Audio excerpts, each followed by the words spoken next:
Empezamos. Pues ventilación mecánica, pues lo principal, lo que es la ventilación mecánica. El concepto es de que ventilación mecánica se conoce como todo procedimiento de respiración artificial que emplea un aparato para suplir o colaborar con la función respiratoria de una persona que no puede o no desea que lo haga por sí misma, de forma que mejora la oxigenación, influye así el mecanismo, asimismo en la mecánica pulmonar. ¿Cuáles son los conceptos básicos que tenemos que tener en cuenta? Es las vías respiratorias. Hay que conocer que existen vías aéreas de conducción. Las vías aéreas de conducción se refieren a aquellas que se encargan de preparar el aire antes de que llegue a los pulmones. Estas vías aéreas de conducción se componen por lo que es la nariz, la faringe, la laringe, todo lo que tenga que ver antes del alveolo, también hasta la tráquea, ¿no? ¿Y cuál es su función? Pues calentar el aire que está entrando, humedecerlo para que no reseque las vías aéreas. Y pues por el ejemplo de los vellos nasales, pues es filtrar partículas extrañas, que no entre polvo o algo mal. ¿Por qué es importante mencionar las vías aéreas de conducción? Porque, por ejemplo, en un ventilador tú necesitas acondicionar todos los aires si estás haciendo una traqueotomía, porque te estás brincando todo eso. Entonces, pues hay que humidificar, hay que filtrar, hay que calentar. Entonces, por eso es importante tener el humidificador, esté funcionando, nunca suministrar terapia sin agua, porque pues se van a resecar las vías y puede provocar sangrado. Y pues ahora sí que, pues lo mismo, ¿no? Estar filtrando partículas extrañas del aire o del ambiente que puedan perjudicar pues ahí a las vías respiratorias. Bueno, ya continuando con lo que corresponde a la vía respiratoria, pues están también las unidades de intercambio gaseoso, que pues podemos definirlas como los alvéolos. En el bronquiolo, donde se ve aquí al final, este es el bronquio. Los bronquiolos son como estas ramas, estas ramitas que se ven aquí, súper chiquitas. Y al final de cada ramita están, pues lo que se puede ver aquí como un racimo de uvas. Estos son los alvéolos. En los alvéolos, pues es donde se da el intercambio gaseoso realmente por una diferencia en la presión dentro de lo que es el oxígeno y el dióxido de carbono.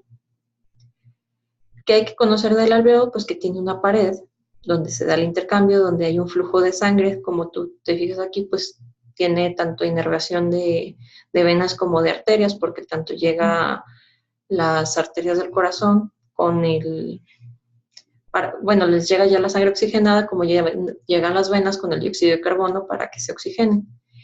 Y pues nada más como comentario, en la pared de los alvéolos existe un fosfolípido llamado surfactante o agente tensioactivo, el cual protege el alvéolo del colapso de la expiración. Esto es de que evita que se contraiga demasiado para que ahora sí ya sea como una uva pasa, por así decirlo. O sea, lo mantiene redondito y bonito. Cuando no está este líquido o hay alguna patología que lo evite, por más ventilación que le hagas, nunca se va a distender y nunca va a pasar nada. Entonces, por eso hay unos médicos, no conozco bien el fármaco, pero que lo colocan para que se pueda dar esa ventilación. Entonces, cuando todo lo demás falla, pues hay que revisar si no hay falta de ese fosfolípido en los pulmones, en los alvéolos. Bueno, aquí pues nada más como comentario, pues la irrigación sanguínea, el pulmón es un órgano con doble aporte sanguíneo, lo que estábamos diciendo. Por un lado recibe sangre del circuito menor a través de las arterias pulmonares, la sangre venosa, y por otra parte del circuito mayor, que son las arterias bronquiales. Y pues eso es lo general de vías respiratorias. Etapas del proceso de respiración, pues básicamente son dos. En la ventilación, pues es el proceso como tal que lleva a cabo de que entre el aire a los alvéolos y salga. Se compone de dos fases, lo que es la inspiración y lo que es la expiración. Si lo definimos de lo que es mecánicamente hablando, cuando en la inspiración tiene que haber un aumento de volumen porque está entrando el aire, tiene que haber una disminución de presión, porque si hubiera una presión mayor adentro que fuera el aire no podría entrar. Entonces tiene que disminuir la presión intratorácica, causando la entrada de pulmones. Y la aspiración pues es un proceso pasivo, donde pues aumenta la presión, disminuye el volumen, se presionan los músculos intercostales y ahora sí sale por ahí el aire. Y tan simple como eso, esas son las dos etapas principales del proceso de respiración. Volúmenes. Los volúmenes pulmonares hay que identificarlos porque estos son los parámetros que ya empezamos a ver o que se consideran más para la configuración del ventilador. El volumen corriente, pues es volumen tidal, volumen corriente es el volumen que se hace durante una inspiración y expiración normal. El volumen de reserva inspiratoria es el volumen extra que se puede ser inspirado sobre el volumen tidal. Significa que una respiración normal, uno inhala, exhala. Pero si uno inhala y todavía puede inhalar más, este es un volumen de reserva inspiratoria. Normalmente lo utilizamos, por ejemplo, cuando nos sumergimos en el agua o cuando vamos a mantener sin una respiración constante. Okay. Entonces, es como lo identificamos. No solo es el que entra, sino que el que podemos entrar más y que se puede permanecer sin problemas. El de reserva respiratoria, pues es lo contrario. Nosotros inhalamos, exhalamos. Pero, por ejemplo, cuando inflamos un globo, cuando hacemos algún esfuerzo extra, nuestros pulmones tienen la capacidad de dar un pequeño volumen más. Este volumen, pues, es expirado, digamos, de una manera forzosa porque de manera normal, digamos que nuestro cuerpo dice hasta ahí, hasta esa presión, pero nosotros lo podemos forzar. Pero llega un punto hasta el que no podemos forzarlo más. Entonces, cuando llega este punto, los pulmones todavía tienen un poco de aire adentro. Este es lo que le llamamos el volumen residual, y es el que se queda en los pulmones para evitar que colapsen, que se hagan, como te comentaba, como unas uvas pasas que implosionen, por así decirlo. Personas que ya vienen con pulmones perforados, pues es lo que le pasa, y no tienen la posibilidad de mantener la presión interior, y por eso el volumen de reserva se muere y le da más carga al otro de trabajo. Entonces, bueno, nada más para distinguirlos, el volumen residual, pues es algo que tú no puedes sacar, que tiene que estarse afuera, a fuerzas, y el volumen de reserva respiratoria es el que es expirado ya ahora sí que por tu voluntad, o sea, por una expiración forzada, más de lo que tú sacas. La combinación de todos estos volúmenes, pues nos van a dar lo que son las capacidades. Aquí vemos la tablita un poquito más ejemplificada. Estamos hablando, por ejemplo, esa línea azul que corre como entre 2.500 a 300 mililitros, es una respiración lo que estamos exhalando. Regularmente en un adulto, pues aquí son como 500 mililitros. Lo que te comentaba, cuando nosotros expiramos así forzosamente y sacamos todo el aire del pecho, pues puede darse hasta de 1 litro. Ese es nuestro volumen de reserva expiratorio. Y al igual, si inspiramos hasta nuestra máxima capacidad, pues ese es nuestro volumen de reserva inspiratorio. A todo lo que podemos sacar y meter dentro de nuestros pulmones, dentro de lo que es los volúmenes de reserva y el volumen corriente, pues se le llama la capacidad vital, porque con eso vivimos.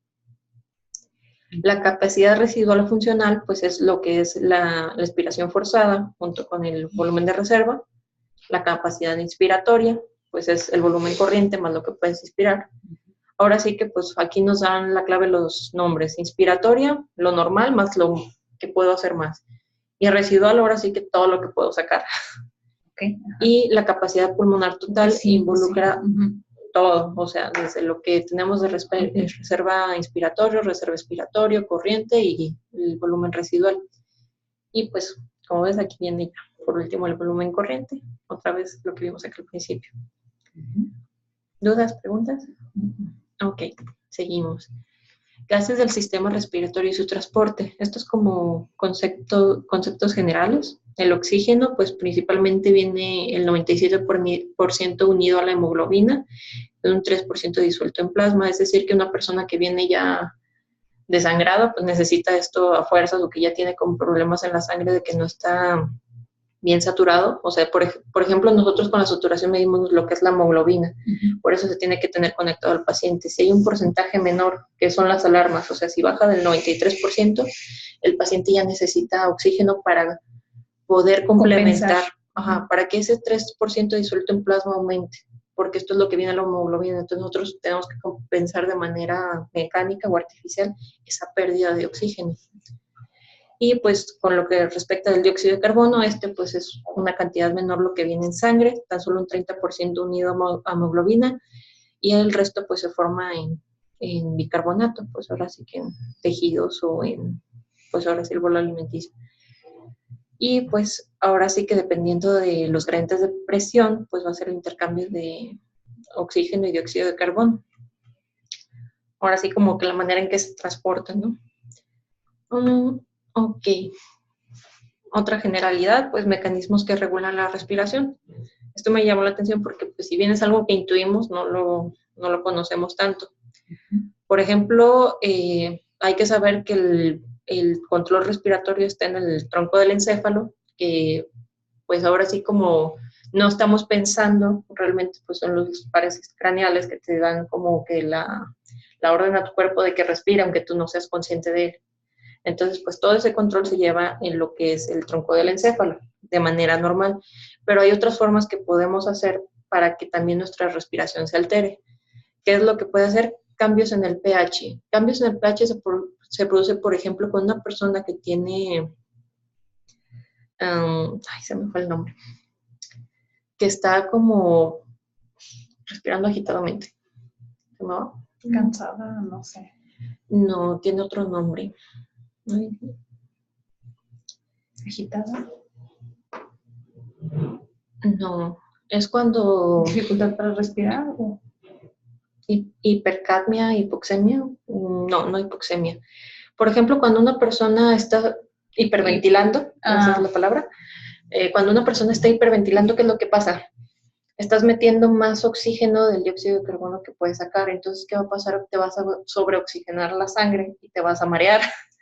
Entonces, hay personas que tienen por alguna droga, por alguna cosa que su pH, o sea, no está regulado, o sea, puede que haya más hidroxilos que carboxilos, entonces va a empezar a deprimirse el sistema, o al revés, que haya demasiados hidroxilos y empiece como a respirar para que empiece a compensar. Entonces, hiperventilaciones o hipoventilaciones puede que requerir que alteren la respiración. Cambios en las presiones de O2 y CO2, pues ahora sí es como respiración normal. O sea, una persona que está en un cuarto con poca, imagínate que estamos en un cuarto totalmente sellado, como en el código de Da Vinci, así de que se empieza a ir el oxígeno, pues uno empieza a respirar más rápido. ¿Por qué? Porque el intercambio gaseoso nos está dando, entonces uno trata de compensar, ¿no?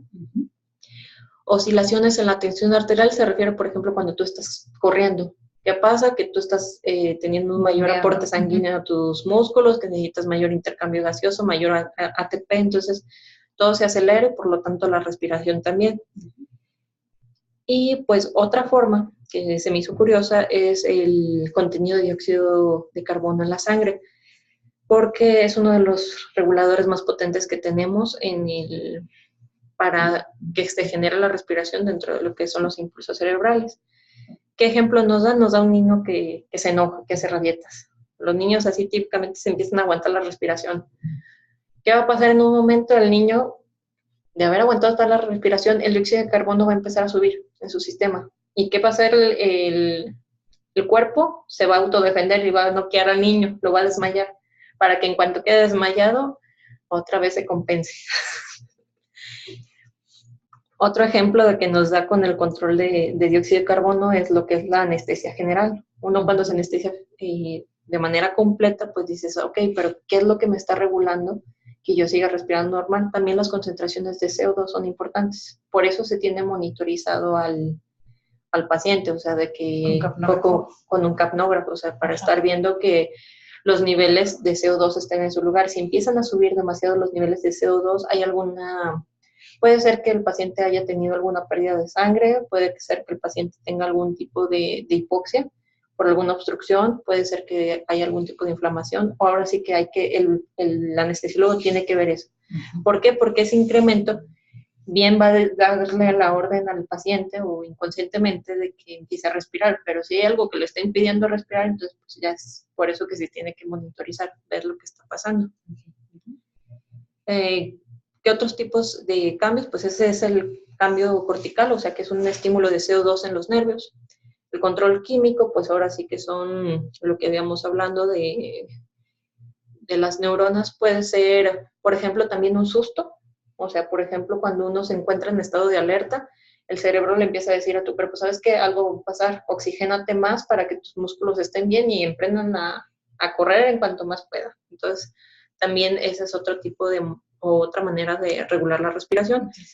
Y el control reflejo, pues ahora sí que es como los suspiros, los bostezos, todo ese tipo de interacciones, porque, por ejemplo, el bostezo, pues no, nadie sabe por qué se contagia, pero muchas veces muchas personas creen que el bostezo es como cuando el oxígeno en el cerebro empieza a bajar, a uno le da mucho sueño y como que el bostezo como que le entra más oxígeno y ya lo despierta a uno, porque hay algo que se está durmiendo que no debe. Entonces como que la manera de compensarlo es bostezando. Igual el suspiro es como que también algo que tu cuerpo necesita de oxigenarse más, ¿no? Según. Es como un ejemplo, ¿no? Sí. Bueno, ya pasamos a lo que son los objetivos fisiológicos de la ventilación mecánica. Principalmente son 3. Mantener, normalizar o manipular el intercambio gaseoso. ¿Qué significa eso? Que asegurarnos que si el paciente tiene una patología, eso no impida que el alveolo esté bien, que tenga las presiones necesarias, que se dé el intercambio gaseoso y mejorar la oxigenación arterial, que en el mismo caso, si hay una patología, que se compense. O sea, no vamos a resolver el problema, pero vamos a compensar. Okay. Incrementar el volumen pulmonar, pues se refiere a abrir y distender la vía aérea y unidades alveolares y aumentar la capacidad residual funcional, impidiendo el colapso alveolar y el cierre de la vía aérea al final de la expiración. Esto es, por ejemplo, para neonatos, porque estamos hablando con bebés que nacen prematuros, que no tienen desarrollado tanto los pulmones, y esto se ve afectado que sus alveolos están todavía muy pequeños. Entonces, como ya los están forzando a trabajar, tiene que haber como una compensación o algo que los ayude a abrirse, porque la mayoría de las veces pues están chiquitos, todavía no crecen lo suficiente, necesitan como una presión que los ayude a abrirse y que se dé como ese intercambio. Es así como me los imagino, o sea, sí, como, sí. Como que los ramales no están lo suficientemente distendidos. Entonces, de esta manera se incrementa el volumen pulmonar y por lo tanto los alveolos se fuerzan a abrirse. Entonces también, por ejemplo, las terapias de CPAP o de PIP positiva es lo que están haciendo, están abriendo esas vías pulmonares por medio de presiones y pues un estímulo externo. Y reducir el trabajo respiratorio. Esto significa, por ejemplo, pacientes que llegan así histéricos, así al hospital de un choque, algo, lo que sea, los ponen bajo sedación y de alguna forma ayudan a que su cuerpo se relaje. ¿Te pasa a ti? Ayudan a que su cuerpo se relaje, que sus músculos no estén totalmente tensos, o personas que ya vienen con, bueno, ¿qué otro ejemplo? O sea, pues sí, es más que nada eso, o sea, para que se relajen, para que su cuerpo no se estrese demasiado, para que los pulmones no trabajen de más, ¿no? También personas que tienen como neumonía, tienen agua en los pulmones, entonces también no es tan fácil que se dé una respiración o que se dé un intercambio gaseoso. ¿Qué van a hacer? Van a hacer al paciente y van a hacer que se mueva, ahora sí que contra su voluntad, porque el agua impide que uno respire bien, pero pues el ventilador se va a encargar de todo, entonces también le va a quitar un esfuerzo al paciente, hasta que el paciente está bien dormido y no sufre en ese momento. Objetivos clínicos de la ventilación mecánica. Ahora sí, lo que los doctores quieren hacer con un ventilador, pues revertir la hipoxemia, pacientes cianóticos, así que una pulmonía o una obstrucción, cualquier cosa. Corregir la acidosis respiratoria. Eso es lo que estábamos hablando de hiperventilación, hipoventilación, acidosis o alcalosis. Aliviar la disnea y sufrimiento respiratorio, principalmente para personas que tienen sobrepeso y no pueden respirar bien. Prevenir o resolver atelectasias, que eran obstrucciones, creo. Déjame ver. Ay, no viene. Viene aquí en mis notitas. Creo que sí, eran obstrucciones de las vías respiratorias. Revertir la fatiga de los músculos respiratorios, lo que estábamos viendo. O sea, relajar al paciente y dejar que la máquina haga la mayor parte del trabajo. Permitir la sedación y bloqueo neuromuscular, o sea, que puedan bloquear de una manera general todos los músculos, que no haya ningún impulso nervioso, pero que a la vez tu sistema respiratorio no colapse por ese bloqueo. Disminuir el consumo de oxígeno sistémico miocárdico. Esto se refiere más que nada a las personas que están hiperventilando, o sea, que se regularice y no empiezan a adquirir más de lo que deben, Ajá. reducir la presión intracraneal, ahora sí, y estabilizar la pared torácica. Ahora sí que las personas que tienen un accidente o algo que el pulmón se les perfora. Por ejemplo, acá, no sé si tú tienes la información de... Tuvimos un caso en el hospital con un paciente que duró con ventilador 55 días. Nada más que el inhaloterapeuta que lo estaba tratando comentaba que iba a ser muy difícil quitarle el ventilador, porque después de ciertos días de ventilación, el cuerpo deja de ventilar por su propia cuenta. Exactamente. Es que depende mucho de la terapia. Por ejemplo, los modos ventilatorios, o sea, hay una ventilación mecánica controlada, que es ahora sí el equipo hace todo, y hay otro tipo de ventilación que es intermitente, que significa que el equipo va a funcionar hasta que el paciente lo active o en ciertos intervalos. Ahora sí que depende, si al paciente se le acostumbró de alguna manera, no llegó tan grave y podían haberlo acostumbrado a que fuera intermitente y sincronizada, que es decir, que funcione en un intervalo de tiempo y el paciente no esté semiconsciente, ahora sí que exija una ventilación, el paciente no hubiera dependido tanto del ventilador. No, era un paciente muy grave. Exactamente. No, pues personas que ya se hacen ahora sí dependientes del ventilador, a menos de que se den, no sé si lo tenían en sedación completa, ahora sí que exactamente, no había como... Entró en un coma inducido y y mi duda era después de cuánto tiempo. Creo que después de más de una semana ya no, o sea, no podían dejarlo toda una semana completa con ventilador. Que se hacía, el paciente pasaba a depender por completo del equipo para poder respirar.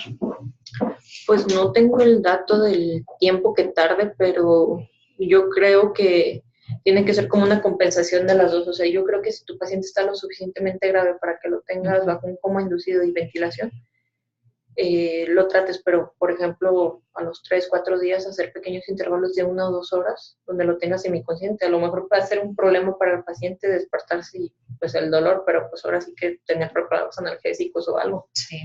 Porque si no, pues como dices, o sea, si te haces con el ventilador dependiente, pues en el momento que te desconecten, los pulmones no van a responder. O sea, puede ser por un tiempo donde te ayuda a recuperarte, pero no es lo mismo dejarte ya con eso a darte un tratamiento como tal, sino no es lo mismo tratamiento que reemplazo. Sí, claro. Bueno, nos vamos ya a lo que son las clasificación de ventiladores y tenemos 4 preciosos ventiladores, tipos de ventilación. En el examen de inducción, que no sé si te tocó a ti que te realizaran aquí, te preguntan los principales mecanismos de función o cómo se dividen los principales grupos de ventiladores. Principalmente pues están los controlados por presión o por volumen. Ya tiempo y flujo son características de ventiladores más viejos, pero que también entran dentro de estas clasificaciones porque en algún momento se trabaja con ellos para ciertas patologías muy específicas. Los ciclados por presión, pues su nombre lo dice, cuando se alcanza una presión en las vías aéreas, el ventilador dice, ¿sabes qué? Hasta aquí, yo ya abro mi válvula de exhalación, el paciente baja la expiración y lo único que vas a variar, si acaso, es el flujo inspiratorio, que significa con qué tanta rapidez llego a la presión que me estás pidiendo.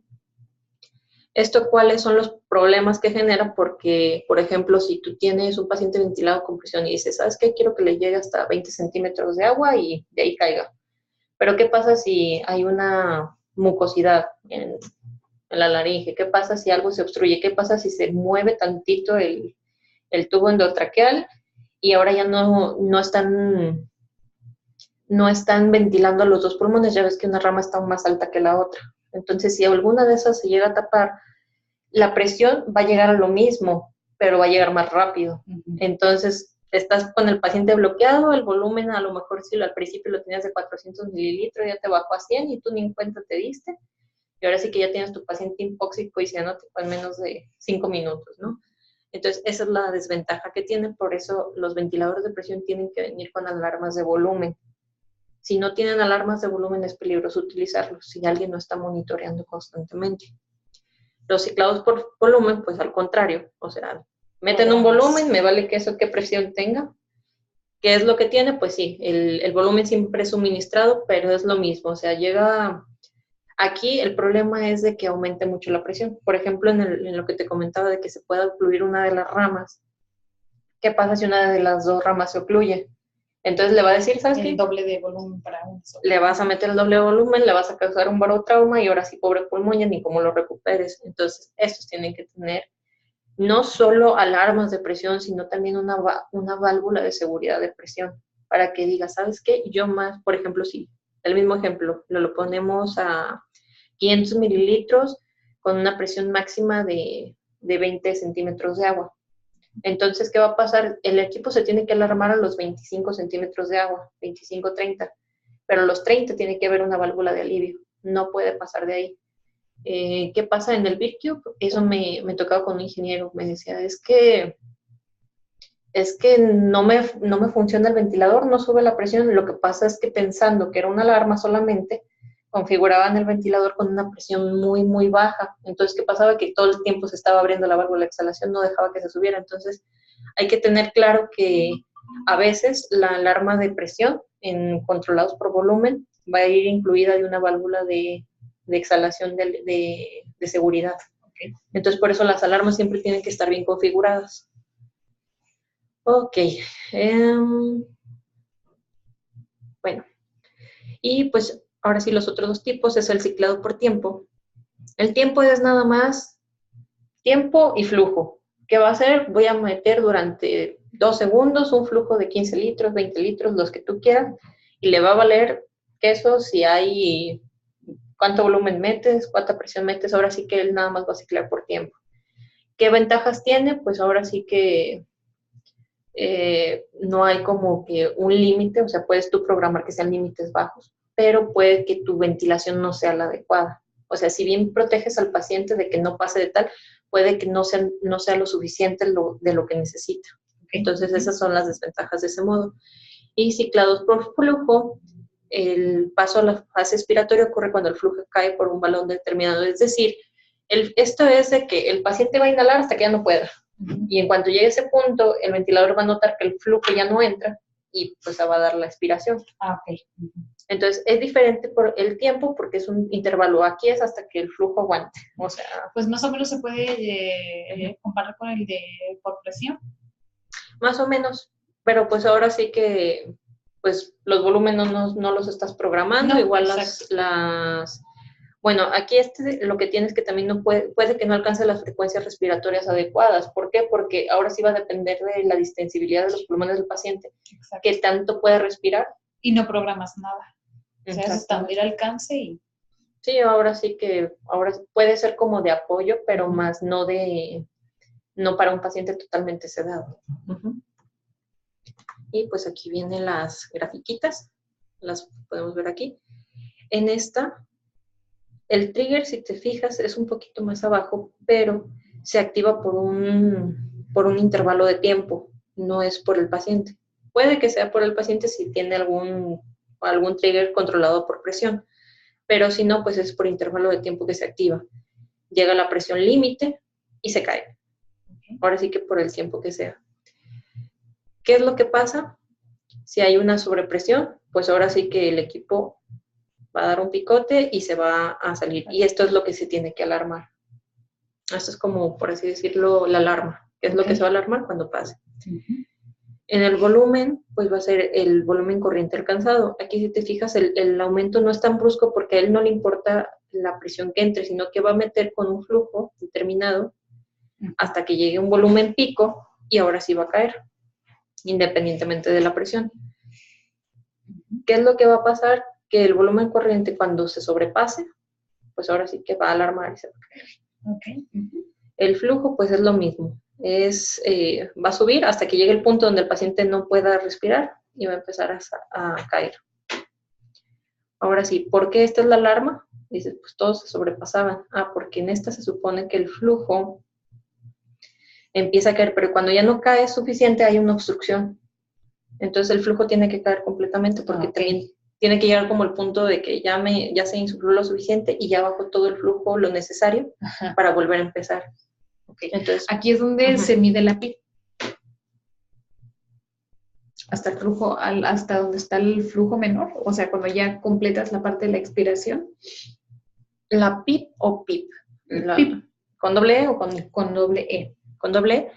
La PIP es nada más como aquí estamos midiendo flujo, no te puedo decir que esta sea la PIP porque no es la gráfica de presión. Si nos vamos a esta, la PIP sería la línea o la presión respiratoria de reserva, por así decirlo, que se va a quedar siempre en los pulmones. Ajá. Pero esa en el flujo inspiratorio puede que haya PIP o puede que no. Todo depende del paciente. No, sí no era mi ejemplo, es la gráfica del flujo inspiratorio en sí en general.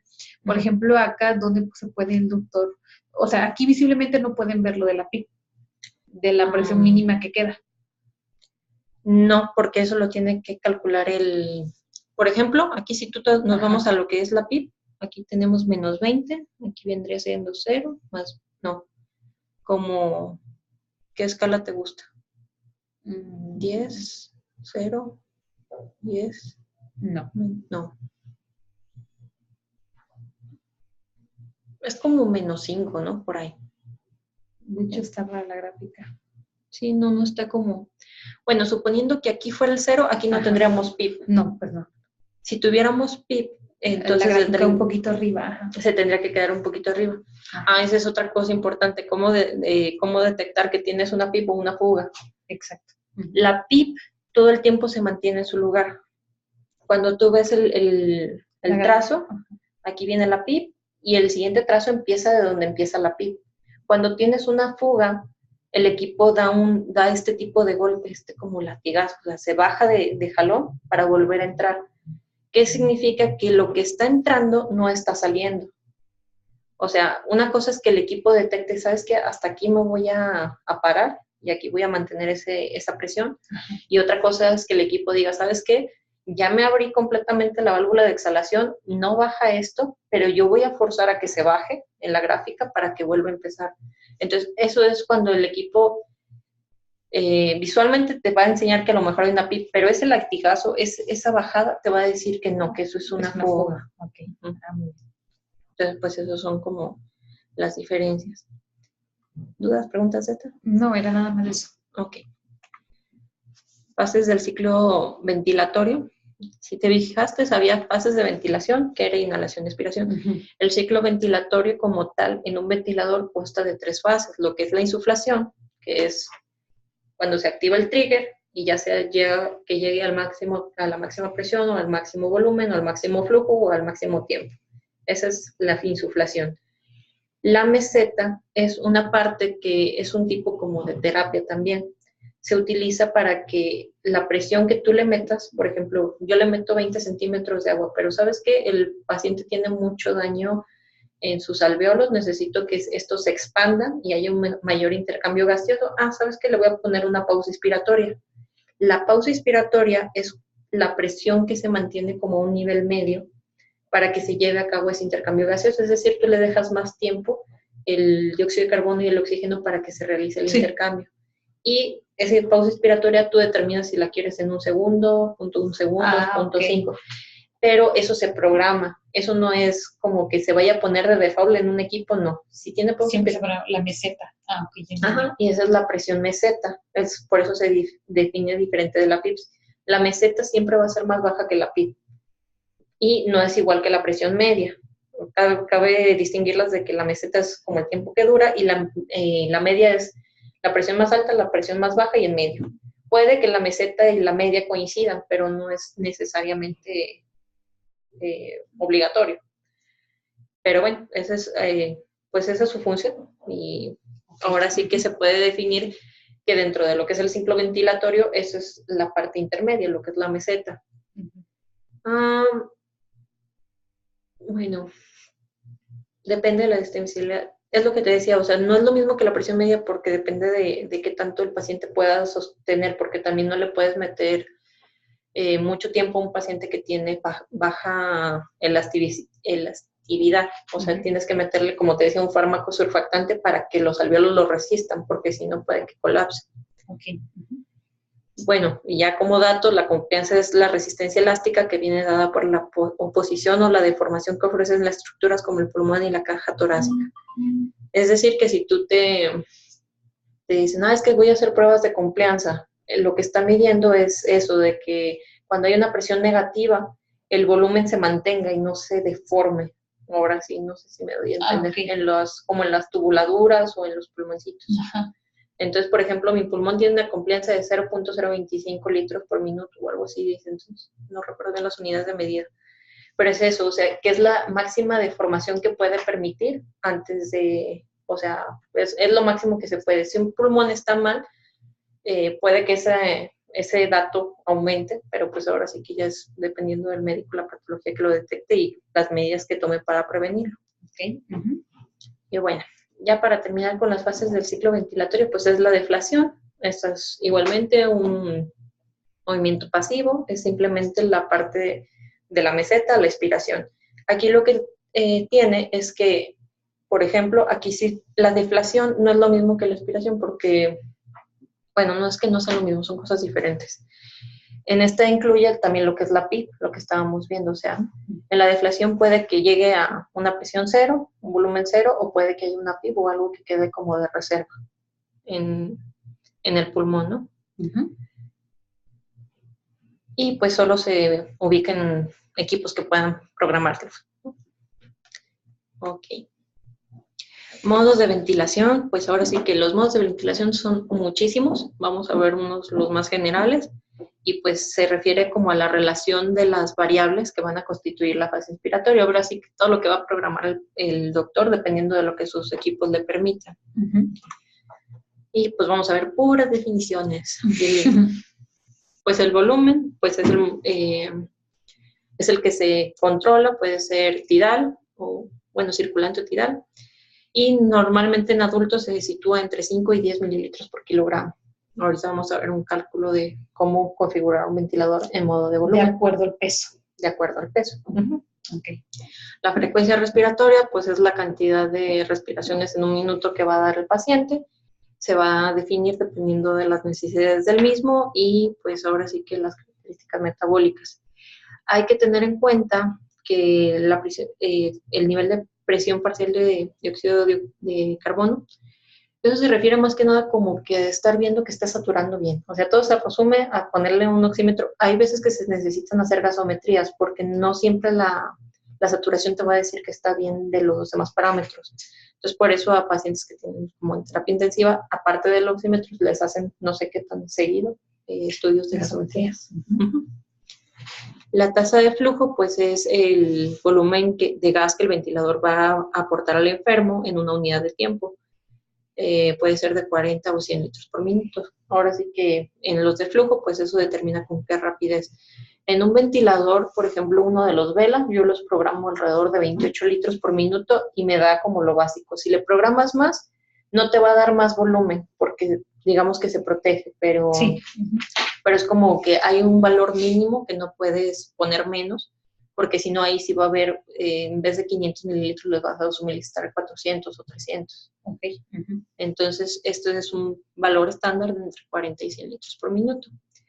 Y pues ahora sí que se va a programar hasta que se cumpla la demanda del paciente. Y luego vamos a ver que esté saturando o que no esté saturando. Puede ser que todo esté bien programado, el volumen esté bien, la presión esté bien, y aún así el paciente no logre compensar eso, pues ahora sí que subir el flujo un tanto y ver si con eso empieza a compensar un poco más, si no, pues ya decirse a más variables que lo que te decía, ver la complianza, la distensibilidad, que no tenga otras complicaciones y demás, ¿no? Patrón de flujo, pues significa de qué manera va a introducir el aire o la mezcla de gas al paciente, puede ser acelerado, desacelerado, cuadrado y sinusoidal. Si lo vemos en las gráficas, pues ahora sí, acelerado es como un tipo como de cuchilla, así que va rápido. Desacelerado es la cuchilla invertida. Cuadrado, pues cuadradito, y sinusoidal, pues como un seno, ¿no? Así. Ajá. Y pues también se va a determinar por la tasa de flujo. Esto más que nada es ahora sí que cuestión de cómo se sienta cómodo el doctor o cómo quiera que entre el flujo. O sea, un paciente que quiera, ¿sabes qué? el pulmón está en buen estado, no importa flujo acelerado, me va a responder más rápido. Y si dice, no, sabes que no quiero que sea tan de golpe, necesito que sea más tranquilo el flujo que lleva, pues lo vamos a meter sinusoidal. Ahora sí que desacelerado no estoy segura, de estos dos no estoy tan segura de en qué situaciones, pero sé que se refiere a eso, o sea, de qué tan agresivo sea el flujo que quiera uno meter. El tiempo inspiratorio, pues, es más enfocado a la relación inspiración-expiración, y pues esa relación se refiere al periodo de tiempo que va a tomar el respirador en hacer un ciclo. Se refiere, por ejemplo, la respiración ideal siempre va a ser 1-2, que significa que por una inspiración van a ser 2 exhalaciones. ¿Cómo lo notamos? Porque nosotros no respiramos al mismo tiempo, no es el mismo tiempo que duramos inhalando que exhalando. Sonaríamos medio raros. Es más que nada como la inspiración y después tranquilamente vamos sacando la expiración en el doble del tiempo. Si ponemos en un segundo, es más o menos... ¿punto qué? No, bueno, no respiramos en un segundo. En un minuto son como 2.50 por 3. Ay, no recuerdo bien los valores lo voy a poner, los valores de velocidad. Pero, por ejemplo, si tenemos en un minuto tenemos que hacer 12 respiraciones por minuto, ¿no? Ajá. Entonces tenemos que sacar una respiración cada 6 segundos. En un minuto, 12 respiraciones por minuto, serán 12 ciclos en un minuto, serían 60, pues fácil.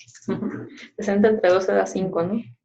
Más, ándale, más o menos. Entonces, cada 5 segundos tiene que haber una respiración. Entonces, con esta relación 1-2, en esos 5 segundos sería 1.5, casi. 1.6 según yo. Algo así, ¿no? 1.6 por 3.4. 1.6. Sí. Sería 1.6 segundos de inhalación. Y eso lo multiplicas por 2. Por 3.3 de exhalación. 1.6 por 3.4, que eso es como el tiempo inspiratorio ideal para una relación 1-2 con unas respiraciones de 12. Obviamente, si las respiraciones aumentan, la relación IE tiene que cambiar, o sea, tiene que disminuir el tiempo inspiratorio para que siga cumpliendo esa condición. La sensibilidad o trigger es más que nada como para pacientes neonatales o pacientes que están cercanos al destete. Se refiere como a que les vayan a quitar la intubación. Esto significa que hasta que el paciente no haga un esfuerzo inspiratorio, se va a activar la ventilación. Y eso es como una ventilación asistida. Y pues el trigger se coloca alrededor de 0.5 y 1 centímetros de agua. ¿Qué significa eso? Que a una variación de esa presión que el ventilador detecte de manera externa, se va a activar. O sea, es una activación no por flujo, no por volumen, sino por presión. A ese rango de cambios es como se va a activar.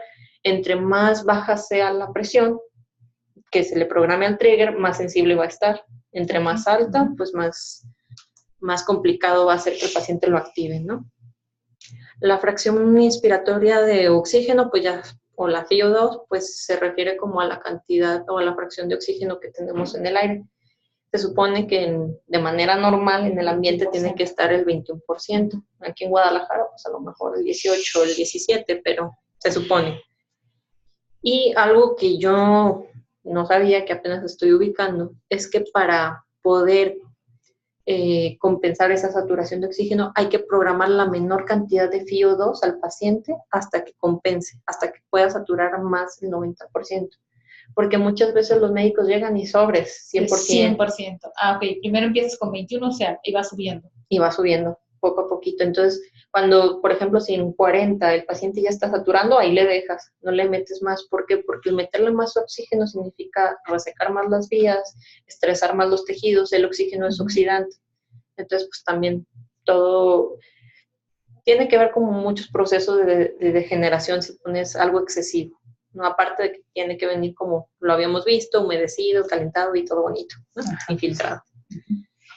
Bueno, pues la PIP o presión positiva al final de la respiración se utiliza para reclutar o abrir alvéolos que de otra manera permanecerían cerrados, para aumentar la presión media de las vías aéreas y con ello mejorar la oxigenación. Su efecto más beneficioso es el aumento de la presión parcial de oxígeno en sangre arterial en pacientes con daño pulmonar agudo o hipoxemia grave. Además, disminuye el trabajo expiratorio. Como ya no le das el bajón hasta 0% de presión, las respiraciones son más cortas, pero aún así te mantiene oxigenado, por así decirlo. Efectos perjudiciales, hay que destacar la disminución del índice cardíaco, es decir, menor cantidad de sangre por el retorno venoso al lado derecho del corazón y el riesgo de provocar un barotrauma, porque también el tener una presión positiva durante demasiado tiempo no es normal en el pulmón, porque pues está a cero. Digamos que es una terapia y tiene que tomarse como por horas, ¿no? O por una indicación, ¿no? Y pues sus limitaciones más importantes son patologías como shock, barotrauma y asma bronquial. Ok, aquí está el ejercicio que te decía para calcular el volumen minuto de un paciente. Aquí pongo un ejemplo. Entonces lo voy a hacer. Tenemos un paciente que mide 1,68. El paciente es masculino, es un adulto masculino. Tenemos que sacar su peso ideal, sus kilos de peso ideal. ¿Por qué peso ideal y por qué no el peso que tiene el paciente? Porque, por ejemplo, si tú tienes un paciente que mide 1,68 y pesa 60 kilos, y tienes otro paciente que mide lo mismo, pero pesa 150 kilos, ¿a cuál le vas a meter más volumen? Al segundo. No, la respuesta tienes que meterle lo mismo. ¿Por qué? Porque la persona que está pesando 150 kilos más no es porque tenga más pulmones, es porque tiene mucha grasa. Y todo lo contrario, toda esa grasa le está produciendo más presión a la cavidad intratorácica. Entonces, si tú le metes más volumen, metiéndole el peso de 150 kilogramos, le vas a tronar los pulmones. Porque de hecho, en el hospital, te digo por qué te decía que el segundo, porque me habían tocado ejemplos de pacientes con bariatría, pacientes bariátricos que en vez de ponerle 500 y luego le tenía que poner 600, pero yo notaba que lo hacía porque como había más peso en la caja torácica, lo que hacía es que le metía más volumen para poder distender más. Pero es que aquí hay algo muy curioso, o sea, tenemos volumen tidal mínimo y tenemos volumen tidal máximo. Es decir, que si el doctor se excede, o sea, por ejemplo, que le ponga 700, pero ya es más de lo que su capacidad pulmonar puede, de todas formas va a causar un barotrauma a largo plazo. Pero, por ejemplo, en el paciente que te decía que está aún más cercano a su peso ideal, más delgado, él con el volumen tidal mínimo va a ser suficiente para que lo oxigenes. Entonces, a él en vez de meterle los 500 mililitros, le vas a meter 300. Ahora es que por eso hay un rango y por eso se tiene que respetar lo mínimo y lo máximo. ¿Cómo se calcula el peso ideal? Bueno, aquí yo pongo un ejemplo, frecuencia respiratoria de 12 respiraciones por minuto. Hay unas tablitas, yo no las tengo todas, pero muchos concuerdan con estas tablas. Por ejemplo, el peso ideal de una mujer es su altura en centímetros, menos 100, menos lo que es la altura, menos 150 entre 2. Y el hombre, pues, es lo mismo, pero entre 4 al final. Si hacemos este cálculo, por ejemplo, el del hombre, altura en centímetros, mide 1,68, son 168. Menos 100, 68. Menos la altura en centímetros, que es 168, menos 150 son... Menos 100, ¿no? Menos 100, menos 250. 158 menos 150. Por eso, 158 menos 150. Digo, 168, son 18. A ver, 168 menos 100 queda 68. 68. Menos el 68 es menos la altura en centímetros, menos 168, ¿no? Pero si te fijas, hay corchetes. Entonces, primero vamos a realizar esta resta antes de hacer la otra. Menos 150. Entre 4. Es entre 4. Entonces, acá es, aquí es 18. 18 entre 4. De esta. De acá es igual a que 4. 4 por 4, 16. Ajá. Te va a dar 4.4 más o menos. 4.34. Ahora te veré 4.4. Ok. Entonces, esos 68 menos 4.4. 63.6, 63.5. 63.5 yo saqué. Ok. Ok, esos 63.5 lo vamos a Ese- multiplicar. El volumen ideal mínimo es igual a 5 mililitros, que era el rango que había dado al inicio, por el kilogramo de peso ideal, que es 5 por 63.5 igual a 317.5 mililitros. ¿Estos 5 mililitros dónde vienen? En esta relación que te mostré acá arriba. Ok, Un rango de 5 a 10. Ponemos la mínima entonces. Ajá, este es un volumen tidal mínimo. O sea, es lo mínimo que necesita el paciente para estar bien oxigenado. Por eso, ventiladores que tienen fugas de 50 mililitros, pues todavía se compensan si siguen la relación máxima, sin problemas. Uh-huh. Y pues el volumen tidal máximo, pues va a ser, en vez de 5, va a ser 10 mililitros, que es el doble, y son 635 mililitros. Y pues ahora sí que para sacar el volumen minuto, si el ventilador no deja programar el tidal, va a ser el volumen corriente por la cantidad de respiraciones. Me dice que 3.81 litros por minuto. En el caso máximo, 7.62. Ok. Es como una regla de 3. Uh-huh. Ok. Sí. Entonces, por ejemplo, si estábamos hablando de los dos pacientes, estamos hablando que tenemos un rango que dependiendo de sus necesidades, al paciente más obeso podemos ponerle un máximo de 635 mililitros, pero no más. Y al más delgado, pues desde 317 hasta 635 hasta que se compense. Pues casi el doble. Casi el doble. Sí, pues es un rango muy, muy alto, pero pues ahora sí porque que... sí lo he visto. Uh-huh. Sí lo he visto cuando me tocaba que intubaran a pacientes bariátricos y le ponían primero un volumen de 500, normalmente no subía. Uh-huh. O sea, no lograba ventilar y se notaba en la curva. Uh-huh. Entonces el doctor Simbril tenía que meter más volumen para poder ventilar. Pues sí, o sea, no digo que esté mal, tan solo que tiene que cuidar que no exceda a lo máximo. Si ya con el máximo no logra, ok, entonces ahora ya nos vamos a flujo, ahora ya nos vamos a FiO2, ahora sí ya nos vamos a todo lo demás. O sea, tratar de no jugar con esos números por temor a dañar más, ¿no? Ok. Uh-huh. Bueno, pues ahora sí que sería el ejercicio y aquí tenemos nuestro precioso Vela, que aquí viene con todos, con sus alarmas de que O2 baja porque estaba desconectado. Vi la foto completa y está desconectado. Y pues ahora sí que vienen todo lo que son aquí está ventilando por presión. Este es un Vela, es un modelo más actual, ¿verdad? Porque sí. ya te dice qué tipo de paciente es, si es neonato, pediátrico o adulto. Exactamente, ya viene un poquito más especificado y por lo tanto tú puedes variar las alarmas. Entonces, si tú conectas a un pediátrico, no va a ser lo mismo que un adulto. Pero ya por default te trae esas alarmas, o sea, esos rangos. De fábrica sí vienen de default, pero siempre es necesario corroborar. Porque, por ejemplo, en el que yo tengo, tengo el Evita. En modo adulto yo no puedo aumentar frecuencias. O sea, si me quieren una frecuencia de 45, 35 para un neonato, no se puede, porque es en modo adulto. Tengo que entrar en modo de servicio, configurar un neonato, volver a cargar el equipo y ya, puedo modificar frecuencias. De ahí creo que nada más llega a 12, 14 y ya. Sí, pues es que ahora depende de la tecnología. Por ejemplo, hay unos ventiladores Hamilton que nada más les pones, es mujer, pesa tanto y el ventilador hace todo solito.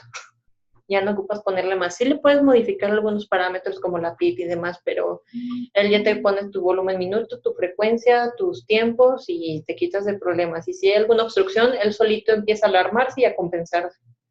Entonces, pues hay tecnologías muy de punta y otras como el Secris, que sorry, pero pues ahora sí que hay que estar programando poco a poquito hasta que dé. Ahora sí, depende de la paciencia de cada uno y pues conocer sus equipos, saber qué capacidades tiene, qué cosas cumple con lo que acabamos de ver acá arriba de parámetros, qué cosas no tiene y pues saber o recomendar a los médicos con qué pacientes utilizarlos. Bueno, también pues cabe mencionar variables ventilatorias secundarias, pues ya vimos la pausa inspiratoria, es lo mismo que programar la presión meseta, o sea, es un tiempo que tú le das para que haya una distribución más homogénea. Aquí se ve Las válvulas se cierran, no permiten que entre ni salga nada y pues hay mayor intercambio gaseoso.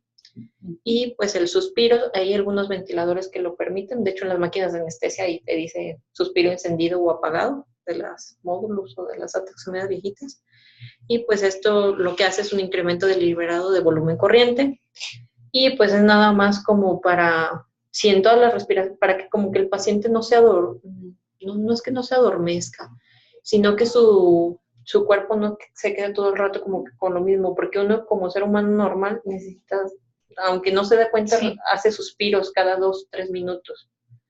Entonces es como una variable fisiológica normal que trata el ventilador de imitar. Okay. Variables monitorizables, pues ahora sí que son las mismas que vimos atrás, pero principalmente tenemos lo que es el volumen, la presión. Ahora sí que tenemos 4 presiones aquí definidas: presión pico, que es la presión máxima; presión meseta o presión plateau, que es lo mismo, es la presión que se mantiene al final de la inspiración. O sea, inspiras y se mantiene por lo menos 5 segundos, puede ser en la parte baja, alta, media, baja, ahora sí que depende de lo que le programes. La presión al final de la inspiración puede ser 0, o si tienes la pipa activada, pues va a ser lo que tú le programes. Y la autopip se refiere a la presión que existe en los alvéolos al final de la inspiración y no se visualiza en el respirador. Es un cálculo que hace el ventilador. Si tienes autopip, eso es lo que tú me preguntabas, ¿cómo sabes cuánto volumen le queda con autopip? No, ajá, todos los ventiladores lo tienen, pero hay algunos que sí. Okay. Y pues es un cálculo en base a lo que la configuración del equipo. Muy bien. Uh-huh.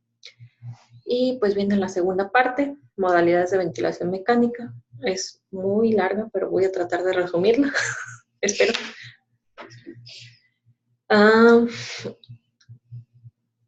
¿Por qué se debe de... ¿Cómo puedes optar por una ventilación mecánica definida? Pues ya depende de qué es lo que necesites, quién sea tu paciente, qué patología tenga, cuál es su capacidad vital, si puede soportar un ventilador por presión, si tiene que ser por volumen. Ahora sí que hay que ver el cuadro clínico del paciente para ver qué es lo que puede y qué es lo que no puede soportar. Y pues lo primero que hay que tener en cuenta es de si existe necesidad de suplir total o parcialmente la función ventilatoria.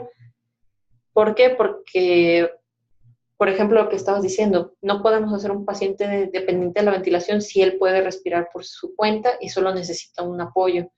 Y no podemos dejar a un paciente que está totalmente sedado a ver cuando activa el trigger y que se está activando por puras apneas, pues tampoco. Entonces hay que saber qué es lo que, cómo vamos a tener el paciente y por qué razón lo vamos a conectar. ¿Qué tipo de ventilación? Uh-huh. Pues ahora sí que los modos ventilatorios de esa manera se miden en 2 grandes ramas, que son los soportes de ventilación total y los soportes de ventilación parcial. La total es la ventilación mecánica controlada, ahorita vamos a ver cuál es. Otra subrama que es la asistocontrolada, que es muy parecida, o sea, siguen siendo ventilación total, ventilación con relación IE invertida y ventilación mecánica diferencial o pulmonar independiente. Y las parciales, pues tenemos la mandatoria intermitente, que es la SIMB, más comúnmente conocida, la de presión de soporte, PSB, y una que es muy básica, que es la presión positiva continua en vías aéreas o CPAP, que muchas veces tienes el CPAP, ni siquiera un ventilador completo, nada más un equipo con un blender y ahí va. ¿Qué es el soporte ventilatorio total? Pues el ventilador dispara toda la energía necesaria para mantener una ventilación alveolar efectiva y pues esto es controlado únicamente por el operador y controlado por la máquina. La mecánica controlada, pues en esta la configuración o lo programado es completo, o sea, no, el paciente no interviene en nada, todo depende del médico. ¿Cuándo se debe utilizar? Se debe de utilizar cuando existe una disminución de impulso ventilatorio, que sea un paro respiratorio, un coma, muerte cerebral o drogas que depriman el sistema nervioso central. Y pues en este tipo de ventilación, pues ahora sí que es tener muy sedado al paciente porque cualquier cosita puedes asustarlo y puede luchar contra el ventilador y asfixiarse, ¿no? Entonces eso tiene que estar totalmente sedado, porque ahora sí que el ventilador no le va a hacer caso. Exacto. Las alarmas que se tienen que cuidar en la ventilación mecánica controlada son la presión en las vías aéreas, que nos indica, por ejemplo, como no está, el paciente no está consciente, tenemos que ver, sí, como te digo, si hay una obstrucción, presión arriba. Si hay una fuga, volumen abajo. Entonces, esas alarmas son las principales que hay que ver para ver si hay desconexiones, fallas de la alimentación o algún cambio en la impedancia del circuito, ¿no? Ajá. Ventilación mecánica asistocontrolada, pues es igual, o sea, también se configura con el paciente, pero se sincroniza con la respiración normal, o sea, es cuando tiene una capacidad como limitada de respirar. Y aquí el ventilador va a esperar a que el paciente haga algún esfuerzo para disparar. Exactamente, va a tener un trigger. Entonces, si el paciente no llega a eso, va a dar el tiempo de apnea y se va a activar por sí solo. Si no lo activa. Si sí lo activa, pues va a ser como un apoyo al paciente que tú le controlas para que lo dé. Ahora sí que el paciente no va a elegir cuánto volumen le entra y cuánta presión el ventilador lo va a tener, pero sí lo va a disparar. Es como por lo que se define que es total y no parcial. Okay. Es por esa diferencia. Alarmas, presión en las vías aéreas y pues de volumen minuto. ¿Qué significa? Que si el paciente no está activando suficientes triggers para la ventilación, se tiene que activar que el volumen minuto total a lo mejor se activa por apneas, pero al final tuviste 4 respiraciones cuando tuviste que haber hecho 2, entonces eso tiene que ser una alarma y por eso se ve en el volumen y minuto y no en el volumen corriente. Okay. Y presión en las vías aéreas, por lo mismo que el anterior. Ventajas, pues es más seguro que el otro y puede sincronizar el ritmo respiratorio del paciente, asegura el soporte ventilatorio en cada respiración, disminuye la necesidad de sedación, proviene atrofia de los músculos respiratorios, que es lo que pasa con los pacientes que se quedan mucho tiempo, y facilita el destete para que puedan despertar mejor, ¿no? Inconvenientes, pues si el paciente tiene demasiados triggers, pues puede que al contrario, en vez de no disparar demasiados, dispare demasiados en lugar de disparar pocos. Y pues en pacientes despiertos, pues los ciclos, como te digo, como el ventilador ya viene programado, puede que el paciente quiera respirar menos, que esté más cómodo con la respiración más sencilla, y el ventilador diga ni más, ahora te va todo. Entonces, ese es un inconveniente. Y pues... De hecho, sí pasa. Esta vez cómo luchan el ventilador con el paciente. A ver quién gana más, y es por eso, que es aunque sea asistocontrolada, el ventilador le dice, pues ni modo, tienes que respirar esto porque es lo que me dicen que tienes que hacer. Y pues aquí el problema que puede aumentar la PIP, como el paciente está luchando, no alcanza está todo el rato guardando aire porque trata de, con su mismo esfuerzo, tratar de pues marcar el ritmo más que el ventilador. Entonces, ese puede ser un problema. Ventilación mecánica con relación IE invertida es, este método es la relación donde la IE es mayor que 1. ¿Por qué es mayor que 1? Por ejemplo, relación 1,2 es 0,5 si lo divides, pero si tienes una relación 4,1, perdón, invertida, pues el resultado siempre va a ser 4, entonces va a ser mayor que 1. Entonces, eso es a lo que se refiere. Cuando el resultado es mayor que 1, es relación IE invertida.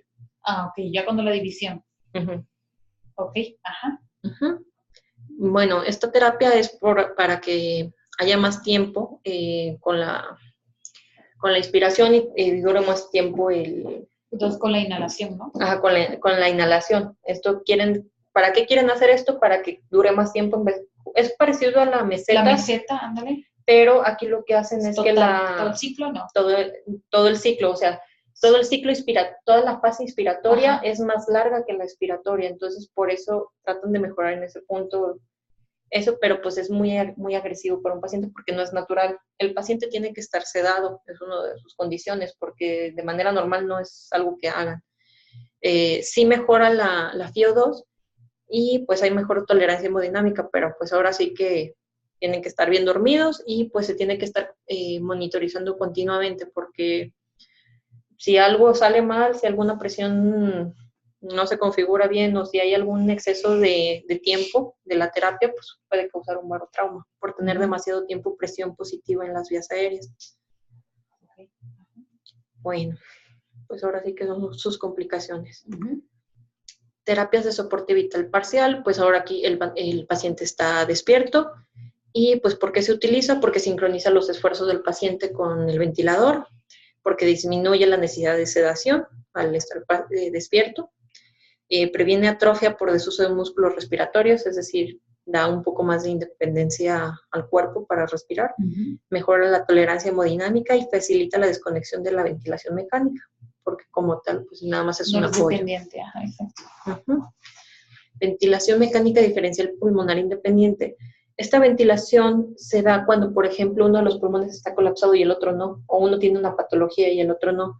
¿Qué es lo que hacen? Ponen un tubo endotraqueal de este tipo de luz y por ejemplo, no está afectando en nada a solo está ventilando a este pulmón y viene configurado con ciertos parámetros de un ventilador y el otro con parámetros de otro ventilador. Lo que pueden hacer es que no necesitan estar sincronizados para que funcionen, porque ahora sí son independientes cada uno. Entonces, pues esto ayuda a que no dañes al otro pulmón por una terapia que el otro necesita.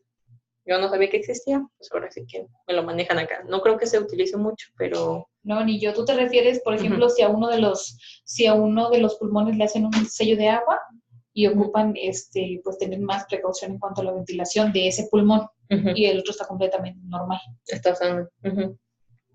No sabía.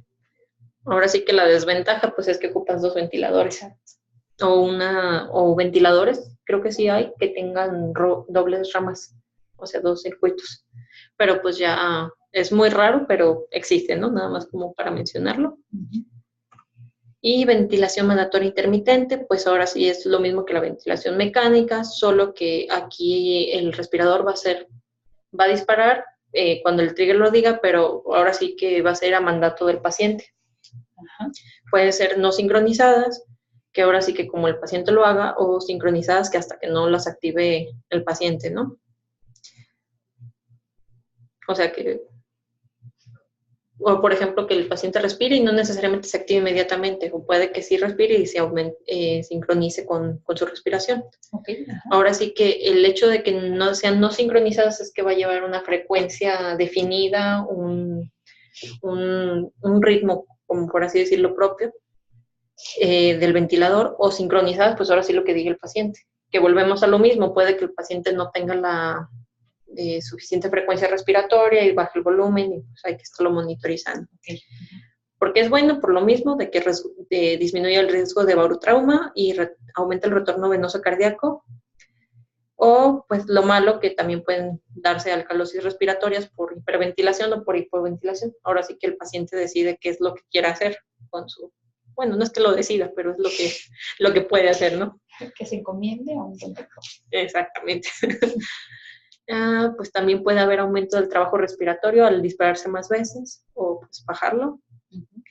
Y pues con la sincronización puede haber aumento del volumen y provocar barotrauma, que es decir, porque el paciente ya está inhalando una parte y ahora sí que el ventilador le mete otra, entonces pues también tiene sus inconvenientes. Sí es menos riesgoso, pero no deja de ser peligroso si no se programa bien la presión y el volumen.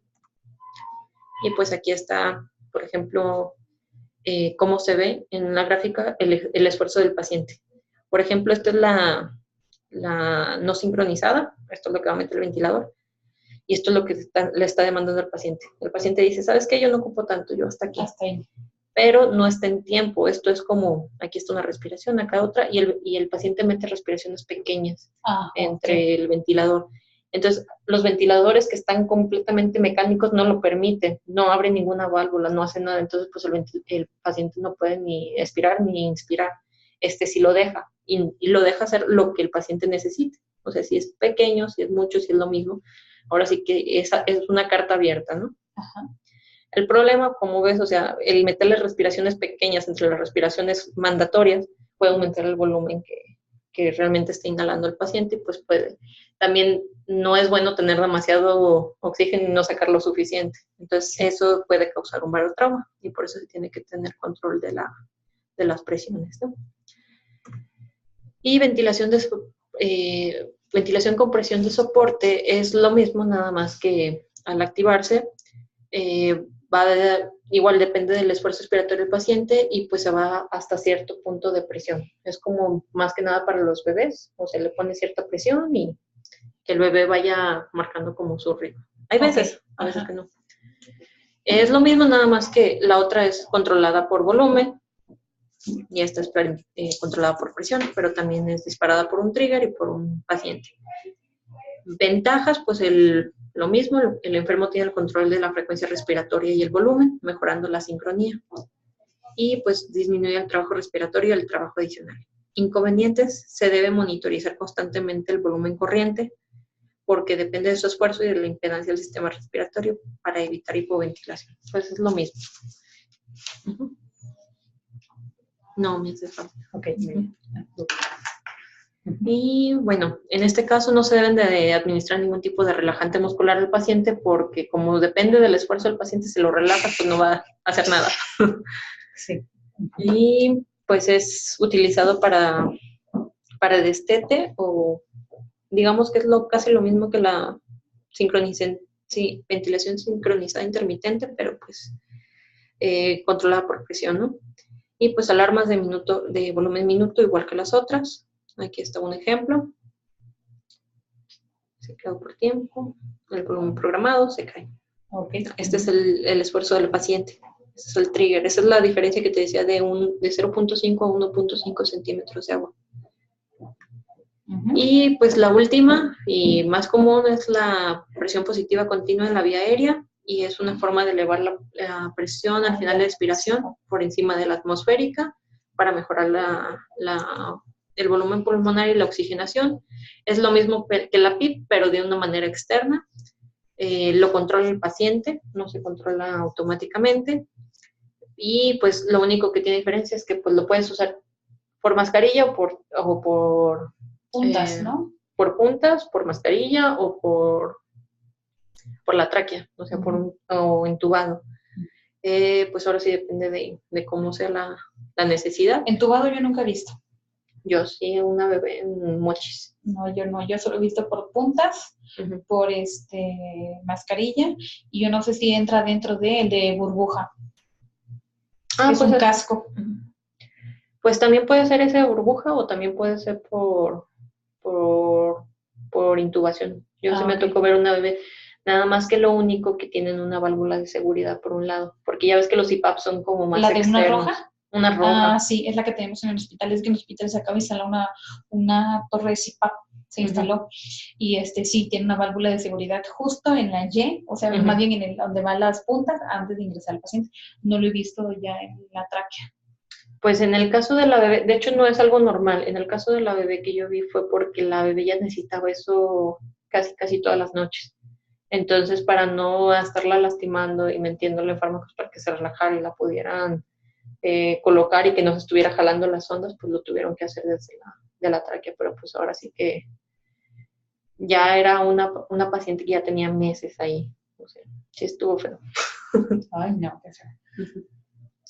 Pues bueno, indicaciones para la insuficiencia respiratoria aguda, para el destete de la EPOC, apnea obstructiva del sueño, enfermedades respiratorias crónicas avanzadas, limitaciones, pues son las mismas que es la de la PIP, puede generar intolerancia por la mascarilla porque pues es incómodo tenerla ahí, y personas que no están tan acostumbradas a aerofagia, que empiecen el aire no se vaya para los pulmones, se lo estén tomando y pues eso en el estómago les va a doler y van a vomitar, entonces eso también puede provocar. Ventaja sobre la PIP, pues al ser espontánea la presión es menor y por lo tanto es menor el índice cardíaco y el riesgo de barotrauma. Y pues en general esos son principios básicos de ventilación. Vamos a hacer más capacitaciones, ahora sí vamos a incluir por eso ya vamos. Pero quiero saber si van a estar aquí. Dame un segundo. Ya para que le des como 15 minutos. Ah, yo creo que sí.